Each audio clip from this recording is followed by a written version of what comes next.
이스라엘 백성들을 이끌고 애굽을 탈출했던, 그리고 광야 40년을 이끌었던 지도자 모세는 평생의 소원이 무엇이냐면 이스라엘 백성들과 함께 가나안 땅에 들어가는 것이었습니다. 마지막 소원이에요. 그러나 모세는 가나안에 들어가지 못했습니다. 왜 못 들어갔을까요? 일명 무리바 물 사건 때문에 그렇습니다. 가데스라는 곳에서 물이 떨어졌는데 백성들이 늘 하던 것처럼 물이 없다고 하나님을 원망했습니다. 하나님은 이 원망하는 백성들에게 물을 줘야겠다라고 결정하시고 모세와 아론을 부릅니다. 그리고 다음과 같은 명령을 내리세요. 지팡이를 가지고 내 형 아론과 함께 회중을 모으고 그들의 목전에서 너희는 반석에게 명령하여 물을 내라 하라. 내가 그 반석이 물을 내게 하여 회중과 그들의 짐승에게 마시게 할지니라. 하나님이 모세와 아론을 불러서 반석에서 물을 내게 하라 라고 하신 거예요. 근데 모세는 하나님의 지시대로 하지 않습니다. 하나님의 지시사항은 반석에게 명령하여 물을 내는 것인데 모세는 자기 감정을 이기지 못하고 이 불순종하는 백성들에게 화가 나서 명령하여 물을 내야 되는데 그 반석을 지팡이로 2번 내려쳐서 물을 냅니다. 모세가 그의 손을 들어 그의 지팡이로 반석을 2번 치니 물이 많이 솟아나오므로 회중과 그들의 짐승이 마시니라. 물은 나왔어요. 겉으로 볼 때는 문제는 해결되고 아무 문제 없어 보입니다. 하지만 하나님이 이 모세를 용납하지 않으셨다라는 겁니다. 모세 입장에서도 화가 났겠지요. 답답했을 겁니다. 그렇다고 그 답답한 마음을 가지고 있다고 하나님의 명령을 어기는 것, 그것이 용납된 건 아닙니다. 하나님께서 모세에게 원하셨던 것은 분노하는 것이 아니라 주신 말씀 그대로 순종하는 것입니다. 여러분, 그 사건으로 인해서 모세가 가나안 땅에 못 들어가요. 여호와께서 모세와 아론에게 이르시되 너희가 나를 믿지 아니하고 이스라엘 자손의 목전에서 내 거룩함을 나타내지 아니한 고로 너희는 이 회중을 내가 그들에게 준 땅으로 인도하여 드리지 못하리라. 백성은 불순종할 수 있습니다. 하지만 지도자는 안 됩니다. 하나님은 지도자들에게 더 엄격한 기준을 가지고 있습니다. 하나님께 원망했던 백성들에게 하나님은 물을 내어주시는 긍휼을 베푸시지만 불순종한 모세에게는 과하다 싶을 만큼 책망을 하세요. 약속을 밥 먹듯 어기는 백성들도 있는데 그들도 가나안 땅에 들어갔는데 지팡이 몇 번 휘두르는 게 뭐 대단한 일이야? 그렇게 생각하시죠? 아닙니다. 지도자의 불순종은 하나님 앞에 큰 죄입니다. 왜 그럴까요? 지도자를 바라보고 있는 사람들이 있어요. 하나님의 얼굴이에요. 그래서 지도자의 실수는 하나님의 영광을 가리는 겁니다. 우리가 무리바 물사건을 통해서 무엇을 배울 수 있어요? 다른 사람은 몰라도 지도자는 하나님 앞에 완전해야 된다는 겁니다. 평범한 사람은 실수할 수도 있죠. 하지만 지도자는 하나님의 얼굴이라고요. 그를 본다고요. 여러분, 이게 높낮이의 문제는 아닙니다. 근데 여러분 중에 어떤 한 분이 좀 심각한 죄를 저질렀어요. 그래도 교회는 큰 어려움 없습니다. 그런데 제가 심각한 범죄를 저지르잖아요. 우리 교회 원자탄 떨어지는 거예요.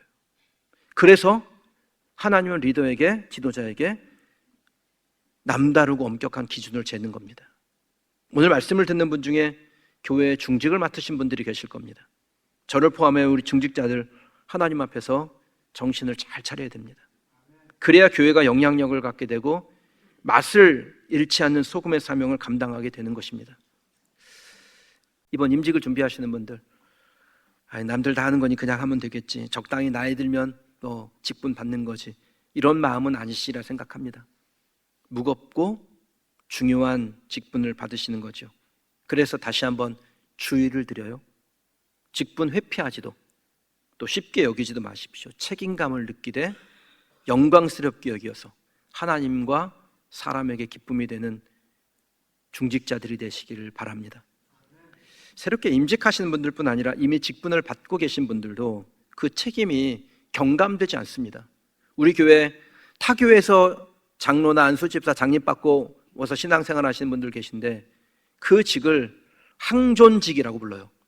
그러니까 여러분들이 교회를 혹시 옮겼어도 여러분들에게 주어진 하나님 앞에서 서약하고 받은 그 직분이 사라지지 않고 항존한다라는 거예요.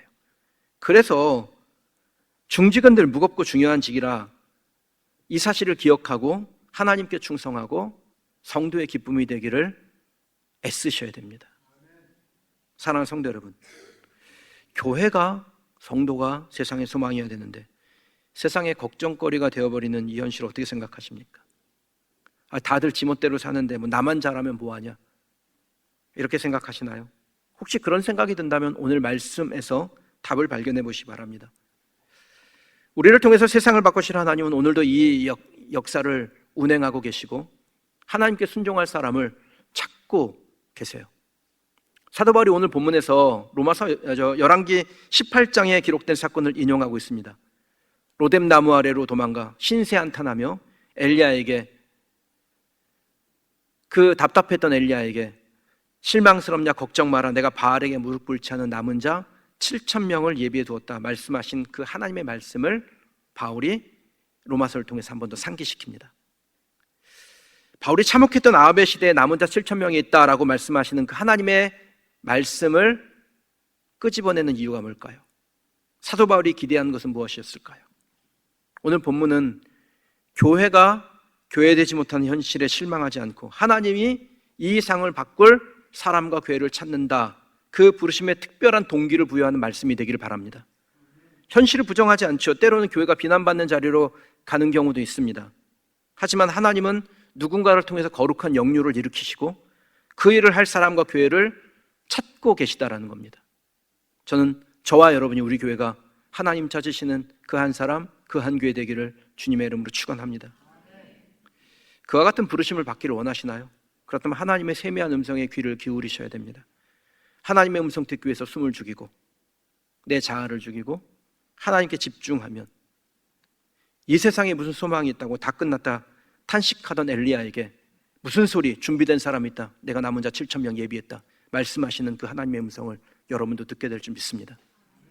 제가 지난주에 매주일 우리 교회에서 예배드리는 그 숫자가 이 지역에 사는 새솔동 인구의 약 3% 정도가 된다고 말씀드렸죠. 이는 마치 바닷물의 염분의 3%와 같습니다. 이 지역의 영성을 지키는 힘, 이 지역이 부패되지 않도록 하나님 앞에 간구하는 기도의 능력이 됩니다. 그러니까 여러분이 빠짐없이 예배를 드린 것만으로도 하나님의 역사에 동참하는 거예요. 나 한 사람 간다고, 내가 예배 드린다고 뭐 대단한 일이 일어나겠어? 아니요. 그 대단한 일이 시작되는 거예요. 왜냐하면 우리는 이 지역 인구의 3%가 되어서 이 지역의 사람들과 건강함과 거룩함을 위해서 기도하고 하나님께서 우리의 기도를 통해서 이 지역을 지켜나가실 것이기 때문입니다. 우리가 매주일 이 땅을 위해서 잃어버린 영혼을 위하여 기도하는 것 그 자체가 하나님의 사역에 적극적으로 동참하는 거예요. 저와 여러분이 나의 예배가 이 땅의 영성을 지킨다, 이 마음으로 예배한다면 여러분 예배의 접근법이 달라지지 않겠습니까? 내 문제, 내 고민, 내 걱정, 이거 해결받으려는 예배와 하나님의 고민에 동참하고 하나님의 나라의 확장을 위해서 하나님께 드리는 예배, 같은 시간 같은 장소에서 드리지만 완전히 수준이 다른 예배잖아요. 하나님 내 문제 좀 어떻게 해결해 주세요. 하나님 나 고민 있어요. 나 걱정 있어요. 하나님 이것 좀 어떻게 좀 해주세요. 이 예배와 하나님 나라 영광을 위해서 우리가 이 땅을 지키는 3%의 소금과 같은 예배자가 되겠습니다. 그렇게 드리는 예배, 수준 차이 나는 거예요. 저는 우리 교회 예배가 정말 하나님 앞에 영적으로 수준 높은 예배가 되기를 바랍니다. 성도 여러분, 지금 우리는 하나님께서 우리에게 들려주신 그 세미한 음성을 듣고자 해야 합니다. 하나님 우리에게 말씀하여 주시옵소서. 하나님의 말씀이 희귀한 이때 하나님 우리에게 말씀하여 주옵소서. 그렇게 하나님 앞에 음성 듣기를 소망하시길 바랍니다.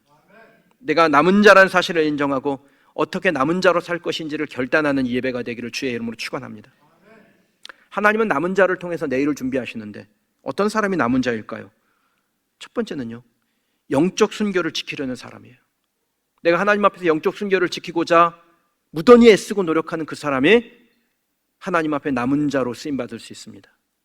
이스라엘 백성들은 첫 번째 제사장 민족으로 선택된 민족이었죠. 하나님께서 하나님의 위대한 계획을 이루기 위해서 이들을 부르셨습니다. 출애굽기 19장 5절에서 6절에 보면 이스라엘 백성들에 대한 하나님의 계획이 나와 있는데요, 이 말씀이 출애굽의 이유며 구속사의 맥을 관통하는 아주 중요한 말씀이에요. 같이 한번 읽어보실까요? 세계가 다 내게 속하였나니 너희가 내 말을 잘 듣고 내 언약을 지키면 너희는 모든 민족 중에서 내 소유가 되겠고 너희가 내게 대하여 제사장 나라가 되며 거룩한 백성이 되리라. 아멘. 구속사에 있어서 매우 중요한 말씀이거든요. 하나님께서 이스라엘 백성들을 애굽에서 불러내어 가나안 땅에 들어가 나라를 세우게 하시면 하나님이 마음에 드는 사람들을 데려가서 알콩달콩 그렇게 살고자 하심이 아닙니다. 그들이 제사장 민족이 되어야 한다라는 사명을 주시는 거예요. 세계가 다 주께로 돌아온 구속의 역사에서 이스라엘 백성들을 지도자 민족으로, 제사장 나라로 사용하고자 하신 거예요. 그러나 이스라엘 백성들이 하나님의 그 부르심에 순종하지 않지요. 복음을 거부합니다. 하나님을 떠나 버림받은 백성이 되었습니다. 하나님을 순종치 않고 거슬러 말하는 백성을 향해 종일 손을 벌리고 기다리셨으나 이스라엘 백성이 끝내 하나님께 돌아오지 않았습니다. 사도 바울은 그런 이스라엘 백성들이 너무나 안타까웠어요. 자기의 고륙 친척이니까. 그러나 이 사도 바울에게는 분명한 확신이 있었습니다. 이스라엘 백성들이 복음을 거부했다 할지라도 하나님의 위대한 계획은 절대 멈춰지지 않는다라는 확신입니다. 이스라엘 백성들이 제사장 나라의 사명을 거부했을지라도 다 그런 것은 아니며 그들 중에 남은 자가 있고 그 남은 자들이 하나님께서 주신 그 사명을 끝까지 수행하고 이어간다라는 확신을 가지고 있었어요. 그 남은 자의 대표 주자가 누굽니까? 바울 자신이에요. 1절 말씀 같이 읽어볼까요? 그러므로 내가 말하노니 하나님이 자기 백성을 버리셨느냐? 그럴 수 없느니라. 나도 이스라엘이니요 아브라함의 씨에서 난 자요 베냐민 지파라. 이스라엘 백성들이 하나님을 거부했죠. 다 거부한 것처럼 보였습니다. 그래서 제사장 민족의 위치를 잃었지만 하나님은 남은 자를 통해서 하나님의 계획을 계속해서 이어가신다라고 바울은 외쳐요. 바울 자신이 그 증거예요. 바울은 이스라엘이냐 아브라함의 씨요 베냐민 지파였지만 복음을 거부하지 않았고 하나님의 계획에 열정적으로 동참했습니다. 대다수의 이스라엘 백성들이 복음을 거부한 것처럼 보였습니다. 소망이 없어 보이죠. 그러나 완전히는 아니에요. 남은 자가 있어요. 바울 자신이 남은 자고 바알에게 무릎 꿇지 않은 남은 자와 같은 유대인들이 있었습니다. 하나님은 그들을 통해서 하나님의 계획을 한 점 오차 없이 이루어 가셨어요. 여러분, 그때 남은 자를 통해서 이루셨다면 지금도 남은 자를 통해서 이루지 않겠습니까? 남은 자만 있으면 되는 거 아니에요? 바울은 남은 자가 있고 남은 자로 하나님의 나라는 회복될 것이라는 사실을 설명하기 위해서 남은 자로 살았던 엘리야를 그 예로 듭니다. 엘리야는 바울 자신의 모형이었습니다. 엘리야는 암울한 시대 상황에서도 바알에게 무릎 꿇지 않던 남은 자였습니다. 시대는 매우 절망스러웠죠. 엘리야 자신도 자기 말고 아무도 남지 않았고 이제 나의 목숨도 찼나이다, 그렇게 한탄할 정도였어요. 하지만 그렇게 암울했던 때에 엘리야는 하나님께 영적 순교를 지키는 사람이었습니다. 그리고 엘리야가 깨닫지 못했어도 하나님은 영적 순교를 지키는 남은 자들을 준비해 놓으셨습니다. 바울은 신앙을 지킨 엘리야를 통해서 자신도 그와 같은 영적 순교를 지키는 사람이라고 고백하고 있는 것이며 자기 외에도 남은 7,000명과 같은 이 시대의 남은 자가 하나님의 말씀을 붙들고 세계인을 구원하기 위하여 주께 쓰임받는다. 이스라엘 백성들이 복음을 거부했어도 자신과 남은 자들은 하나님의 계획에 동참한다, 이렇게 외치는 겁니다. 바울의 이 외침이 저와 여러분의 외침이 되기를 주님의 이름으로 축원합니다. 우리 한 사람 한 사람 보면 다 약하죠. 다 실수도 많고 내가 뭘 할 수 있을까, 그런 생각이 들죠. 하지만 하나님은 약할 때 강함 되시는 분이십니다. 우리가 영적 순교를 지키기 위해서 최선을 다하면 감당할 힘은 누가 주세요? 하나님이 주세요. 한국의 대표적인 순교자는 주기철 목사님이에요. 평양 산정연교회 다니셨던 이 주기철 목사님, 일제 핍박을 받아서 감옥에 갇혀 병사하셨습니다. 신사참배 거부하고 신사참배 거부 운동한 것 때문에 10년형 받고 채 5년을 버티지 못하고 1944년 4월 20일 날 돌아가셨습니다. 이 주기철 목사님이 투옥되기 직전에 5 종목의 나의 기도라는 제목의 마지막 설교를 하면서 이렇게 외치셨어요. 나는 결단코 하나님 외에 무릎 꿇고 절할 수 없습니다. 더럽게 사느니 차라리 죽어 없어져 주님을 향한 정절을 깨끗이 지키려 합니다. 여러분, 주기철 목사님 남들보다 더 건강하거나 의지가 강했기 때문에 이렇게 담대했을까요? 일본 경찰들이 주기철 목사님 체포를 했을 때 얼마나 두려웠던지 그 창틀을 붙잡고 덜덜덜 떨면서 창틀을 놓지 못했다라고 전해집니다. 그도 약한 사람이에요. 근데 영적 순결을 지키겠다라는 남은 자의 신앙이 있었습니다. 그 남은 자의 신앙을 가지고 모진 고문을 견디고 남은 자로서의 사명을 감당하다가 가시는 겁니다. 사랑하는 성도 여러분, 혹시 복음 때문에 여러분 핍박받거나 손해보거나 또는 비난받거나 조롱받거나 그럴 때 있습니까? 그 상황에서 영적 순결을 지키려고 발버둥 치고 있습니까? 그렇다면 여러분이 남은 자입니다. 현실 따질 거 없어요. 지금은요, 우리의 현실이 암담하고 좀 초라해 보여도 현실 따질 거 없어요. 그럼 지금보다 더 험악할 때도 있었어요. 그때마다 남은 자들이 그 신앙의 유산을 지켜온 것입니다. 하나님은 지금도 남은 자들을 통해서 그 신앙의 유산을 대대로 이어가실 줄 믿습니다. 교회가 교회답지 못하다는 평가가 있을 때 우리 교회가 교회다우면 되는 거 아닙니까? 성도들이 성도답지 못할 때 여러분들이 여러분의 삶의 현장에서 하나님의 백성다우면 되는 거 아닙니까? 그럼 하나님께서 그 남은 자를 통해서 하나님의 일들을 이어가실 줄 믿습니다. 이게 우리의 사명이에요. 이게 우리 교회가 가진 사명이에요. 하나님은 남은 자를 통해서 내일을 준비하신다고 하셨는데 어떤 사람이 남은 자일까요? 두 번째는요, 은혜의 원리를 믿는 사람이 남은 자입니다. 남은 자 모두 완전 무결했을까요? 신앙을 지키기 위해서 발버둥 친 건 맞지만 완전한 사람 아닙니다. 4절에서 5절 말씀이에요. 같이 읽어볼게요. 그에게 하신 대답이 무엇이냐?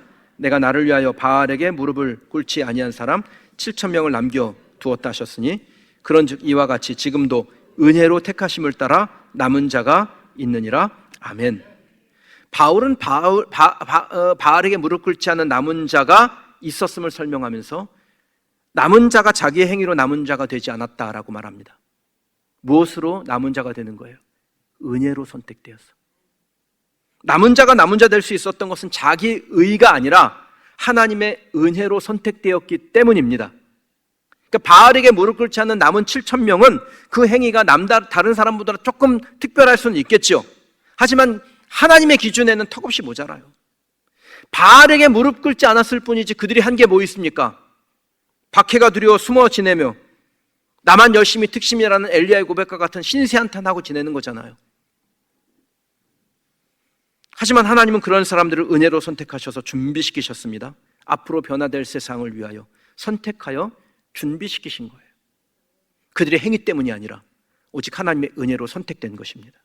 그리고 그 은혜의 선택을 받은 사람을 통해서 하나님은 남은 자가 감당해야 될 사명들을 허락하시고 그들을 통하여 하나님의 일을 이루어 가시는 줄 믿습니다.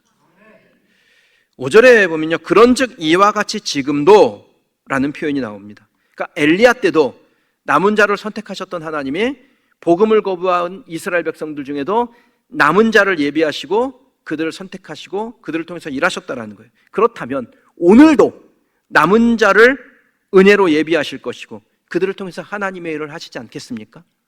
누가 남은 자입니까? 저와 여러분이 남은 자예요.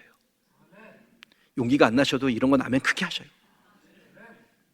우리가 이 자리에 있다는 자체가 남은 자가 되었다는 증거입니다. 우리는 하나님의 은혜에 대한 신뢰가 있지 않습니까? 우리가 은혜로 선택되었고 선택된 우리는 하나님의 계획에 동참할 수 있는 사람이라는 확신, 교회가 교회되지 못했다라는 그런 소식이 들려올 때도 우리 교회는 은혜로 선택되었다, 그래서 교회답게 행하겠다라는 다짐이 저와 여러분에게 있지 않습니까? 그러니까 우리는 남은 자인 겁니다. 신사참배의 그 박해 가운데 두려워서 신사참배에 응했던 목회자들이 많았어요. 그 중에 한 사람이 한국교회 최초로 종교계 노벨상이라는 템플턴상을 수상했던 한경직 목사님입니다. 신사참배했죠. 그리고 후에 자신의 신앙 양심에 따라 신사참배는 죄악이었다라고 공개적으로 고백하고 평생 참회하는 심령으로 살았습니다. 더럽혀진 교회를 회복시키는 일에 자기의 인생을 바친 사람이었어요. 여러분, 한경직 목사 인간의 약함 때문에 순간에 실수했지만 좌절하지 않았습니다. 하나님께 회개하고 돌아온 사람 다시 쓰신다, 이 은혜의 원리를 정확하게 알고 있었어요. 그럼 은혜라는 게 뭡니까? 은혜는 나에게서 시작하지 않고 하나님으로부터 시작하는 것을 은혜라 그래요. 다른 게 은혜가 아니에요. 모든 것이 하나님께로부터 왔다라고 우리가 인정하고 그 하나님께 집중하면 그것이 은혜입니다. 내가 하나님께 무엇을 하는 것이 아니라 나를 통해 하나님께서 하심을 고백하는 사람이 은혜를 정확하게 이해하고 있는 사람이에요. 그러면 하나님은 남은 자가 되는 자격이 있는 사람을 부르신 것이 아니라 선택하셔서 그 사람을 남은 자로 삼으세요. 그것을 믿는 여러분 되길 바랍니다. 한경직 목사님 한국교회를 위해서 남은 자가 되기를 소망했습니다. 실수했죠? 실수했지만 은혜로 부르셔서 남은 자의 사명을 주신 줄 알고 다시는 바알에게 무릎 꿇지 않겠다는 결단으로 평생을 살았어요. 사랑하는 성도 여러분, 저와 여러분들도 하나님의 은혜를, 우리를 선택하신 은혜를 믿는 성도 되기를 축복합니다. 우리가 실수했을지라도 하나님께서 우리를 택하셔서 다시 기회를 주시는 것을 믿어야 합니다. 그리고 그 믿음으로 다시는 부정과 불의에게 무릎 꿇지 않겠다는 남은 자의 결단이 저와 여러분, 우리 교회에 있기를 주의 이름으로 축원합니다. 은혜가 면죄부가 되어서는 안 되죠. 은혜는 새로운 결단을 일으키는 영적인 동기입니다. 우리가 은혜의 원리를 깨닫고 우리의 마음을 새롭게 하는 것, 이것이 하나님 우리에게 바라시는 겁니다. 한국교회 상황이 좀 어둡다 할지라도 한국교회의 일부인 우리가 하나님의 은혜를 믿고 남은 자가 된다면 하나님은 우리를 사용하셔서 교회를 교회되게 하실 줄 믿습니다. 여러분, 이 시대의 남은 자가 누굽니까? 남은 자를 찾으신 하나님 앞에서 주여 내가 남은 자가 되겠나이다, 은혜 주소서 외치는 저와 여러분이 남은 자인 줄 믿습니다. 하나님이여 교회를 교회되게 하겠나이다, 은혜를 주소서 하나님께 드린 서원을 신실하게 이행하는 우리 교회가 남은 자인 줄 믿습니다. 제가 우리 교회를 위해서 기도할 때마다 하나님, 우리가 주 앞에 헌신한 것, 서원한 것 신실하게 이행할 뿐 아니라 더욱 완전하게 하나님께 드리는 교회가 되게 하소서. 이게 남은 자들이 가지고 있는 마음인데 하나님께서 이 마음을 우리 교회 모든 성도들 한 사람 한 사람에게 더하여 주시기를 소망합니다. 실수할 수도 있습니다. 마음에 내가 이것밖에 안 되나 좌절하는 마음이 들 수도 있습니다. 그러나 하나님은 우리에게 다시 기회를 주세요. 실패한 자리에서 하나님의 은혜를 바라보는 저와 여러분, 우리 교회가 되시길 원합니다. 실패했더라도 다시 남은 자처럼 살겠다라고 결단하십시다. 은혜의 원리를 믿고 남은 자가 되겠다라고 결단하고 다짐하면 하나님의 위대한 역사에 하나님께서 우리를 동참시키사 남은 자다움, 남은 교회다움이 우리에게 있을 것이고 우리를 통해서 하나님의 역사는 계속해서 이어질 줄 믿습니다.